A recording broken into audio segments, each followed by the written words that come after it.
Hello everyone. We'll be taking a look at Israel, Ukraine, and other conflicts of interest. As of this recording, it is November 9th, 2023. So first of all, starting off, of course, we're going to take a look at the northern border with Hezbollah.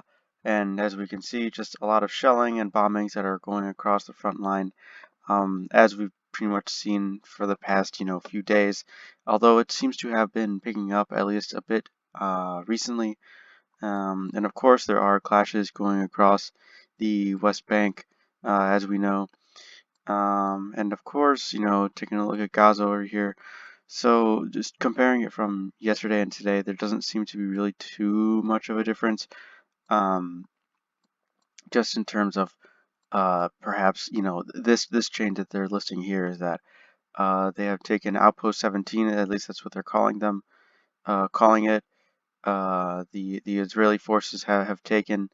But other than the most of the map hasn't really changed, and the reason why I think that is because most of the Israeli operations that are going on out here, for the most part, I can only assume that they're mostly raids, short-term raids and the like that occur and are mainly meant to clear out, and then they retreat and uh, after a few of that in certain areas, such as making sure that these very densely packed areas are completely you know cleared out, then they fully move in and take it, because they don't want to take any territory that either has Hamas militants or any IEDs or anything else that might be still lurking within them, considering how dense it really is out here. So other than that, that's really the most we had to look at for the map. So taking a quick look here at what ISW is saying about all this. So of course, they're just saying, hit and run attacks by Hamas and as well as Islamic Jihad, and just the idea of releasing footage of what's going on out there.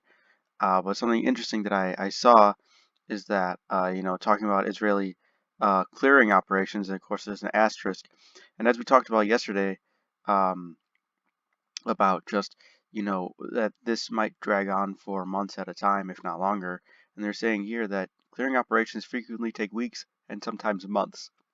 So when when when we see that this is moving slowly, I suppose, um, it's not. That's how it's meant to be. It's meant to be slow and painstakingly careful to conduct these operations by Israel, because they of course want to make sure that every building every building that is still standing is completely free of any militants or Hamas, Islamic Jihad, whoever they may be. Um, so like I said yesterday, about this conflict perhaps dragging on for longer than anticipated. I truly think that I truly think that this is going to be something that we're going to have to be dealing with for a long time. And you know, you would expect them to reach the interior of Gaza City within a matter of days, but in reality, either trying to siege out Hamas, Islamic Jihad, whoever is, operating in this region, whatever militants, trying to siege them out, or just, trying to take them out with ordnance, whatever it may be. Um, it's it's going to take a long time for that to happen. So, um, weeks, months, who knows? But it's definitely going to be a while. So some footage here, of course, coming out of Gaza. I'm not going to play it, although nothing crazy happens. They're just explosions, but even that, I don't feel particularly comfortable showing that. Um, but just showing a few stills of it here. It is being recorded from, as we can see behind a car, and these explosions are, huge, because these are, of course, Israeli airstrikes that are happening. So, I just wanted to show it and just talk about it really quick, oof. Um, these are the tactics by Israel, right? Having overwhelming air power is just so completely monumental in a war of the 21st century and just in general. So being able to show and like display power in that way, not just is, you know, important in terms of, just being able to destroy the enemy, but also in the sense that being able to demoralize them, that they they may only have small arms and RPGs, meanwhile they have planes and JDAMs, you know.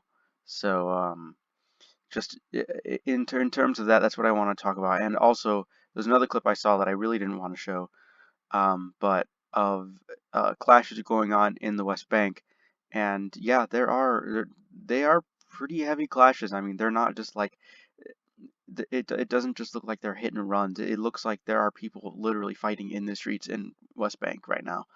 So, in terms of how they end up and how they turn out, I mean, we're out of that information, but from the footage that I've seen, they are full on like street fights that are going on right now. It's like street like gunfire going down the street. So, anyways, that's really all I wanted to show and talk about in terms of this. All right, now pivoting over to Ukraine here really quick. So, we don't really have any updates today as of right now. So I just wanted to recap really quick, step over directions from yesterday and today. So as we can see, yesterday, today. I mean, all I can really expect is that, Avdiivka is going to heat up a bit more. But yeah, we didn't have a map update today. Now, in terms of the combat that's being reported out here in Ukraine, we can see 55 combat engagements, which is about in line with what we saw yesterday, although it's definitely an uptick from what we've seen the past few days.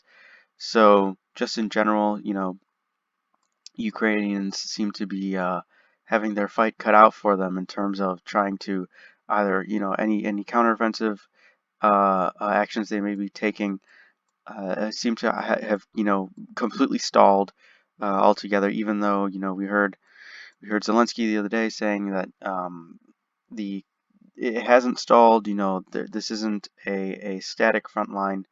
Even though as we've seen the past few months to a year, uh, very very little has changed hands in terms of like the overall the overall swaths of territory, like instead of, uh, excluding, of course, Kharkiv, Kherson, and of course, the Kiev counteroffensive. Uh, well, I suppose that was more of a mass retreat by Russians, but uh, very very little has changed hands. Either just talking about the Zaporizhia counteroffensive, Bakhmut. Both what happens between Russia and Ukraine taking back territory, and then Russia now taking what, a few hundred meters a day, maybe. Um, and now Avdiivka, this is their really big push, which is if they do take it, how many months is that going to take for them to just take this, what, town, if it's even a town anymore? Maybe it's a city. I mean, if it was a city, I really don't think it is anymore, considering this has been, this is the this is the 2014 line right here. So yeah. Anyways, um, just in terms of how this has been going for Ukraine and Russia in general, it's been pretty still. All right, so taking a look here at some of this footage. So this is reported to be in the Bakhmut direction, and this is taken from the POV of a Ukrainian soldier. And these are, as we can see, white phosphorus munitions that are being deployed by Russia. And so, of course, they look like fireworks.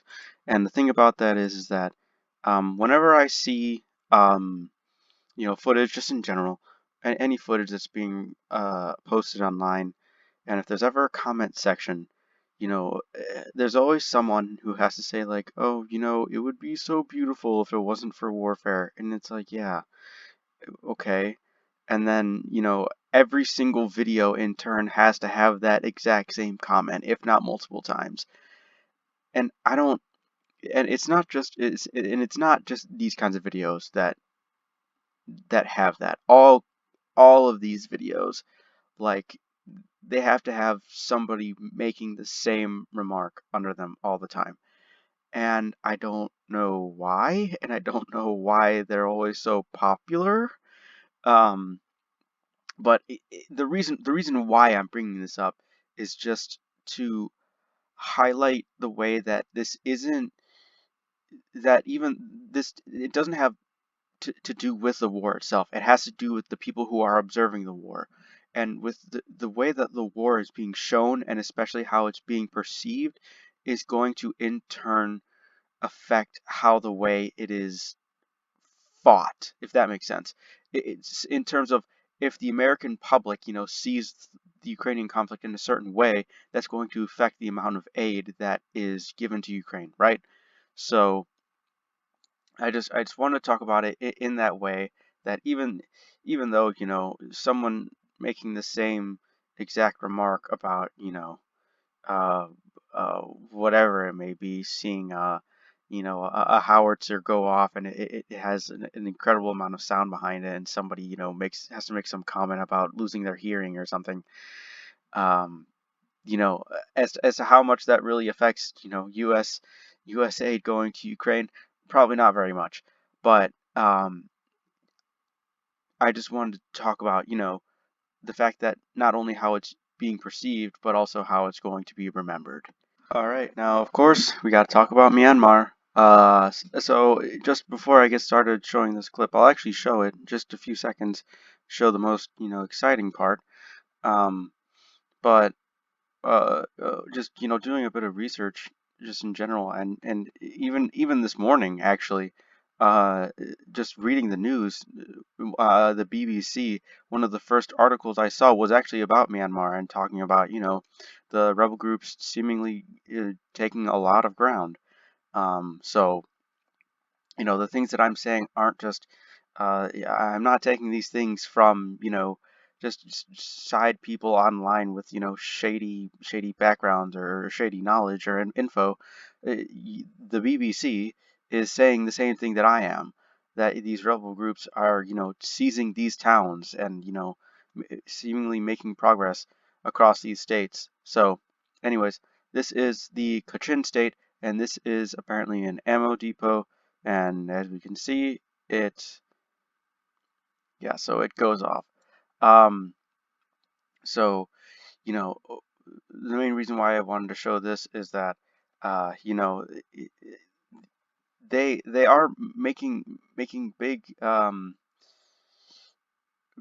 impacts, let's say, big impacts in Myanmar. And a lot of people are saying that the army is, of course, morality is so low, and they're fleeing by the dozens or however many.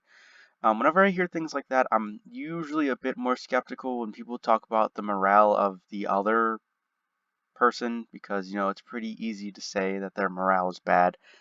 Um, so I would take that with, a grain of salt, of course.